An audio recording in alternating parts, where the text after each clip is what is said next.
Moinsen, ihr Leichtmatrosen! Wie man vielleicht schon an der Unterschrift oder an der Überschrift, die unten steht, erkennen kann, geht es heute ums Badewannenrennen.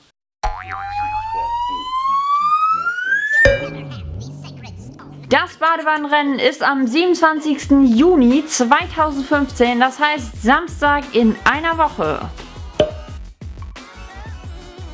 Der ganze Spaß beginnt um 14 Uhr. Das Ganze findet in Pogum beim Schöpfwerk statt, im Rahmen des Dorffestes. Also eigentlich, wenn ihr in Pogum seid oder wenn ihr da schon mal gewesen seid, das könnt ihr eigentlich gar nicht übersehen, weil so groß ist Pogum jetzt auch wieder nicht. Und ja, aber da stehen mehr als 3 Häuser. Für alle, die sich jetzt fragen, hä, was ist das denn überhaupt? Man nehme eine alte Badewanne und ein paar verrückte Leute, die übers Wasser paddeln. Ach so. Ja, ich weiß, das hat die Frage jetzt vielleicht noch nicht richtig beantwortet. Und wenn ich faul wäre, dann würde ich sagen, google doch einfach.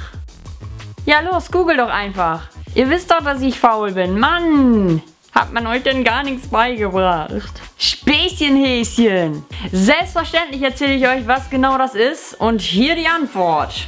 Okay, ich bin gespannt. Beim Badewannenrennen geht es darum, mit einem selbstgebauten Schwimmgefährt, was natürlich als Unterlage eine Badewanne haben muss, ein Rennpferd paddelt oder wie auch immer in einem Gewässer, wie zum Beispiel bei uns im Tief.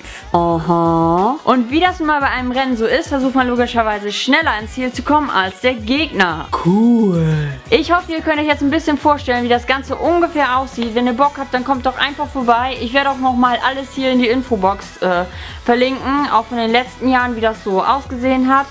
Und ja, wenn ihr mich seht, dann sprecht mich einfach an. Aber wahrscheinlich werdet ihr mich gar nicht erkennen, weil ich ein Kostüm trage. Aber man weiß ja nie, normalerweise, also mein Gesicht, kann man sich mein Gesicht merken? Ich weiß es nicht. Auf jeden Fall, wenn ihr mich seht, dann sagt doch einfach mal Hallo, damit ich weiß, wer mir da immer zuguckt.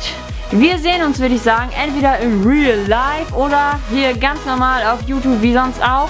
Ich werde versuchen, das irgendwie zu filmen, aber das wird wahrscheinlich schwer. Aber ich versuche es, und auch wenn es ein paar doofe Ausschnitte sind, ich zeige euch das trotzdem. Und ja, hier oben kommt ihr jetzt zum letzten Video und da zum vorletzten Video. Obwohl, das vorletzte Video ist auch wieder ein Plattdeutsch-Video. Also haue ich da unten einfach mal ein deutsches Video rein. Also ein Mittwochsvideo. Dann tschüss!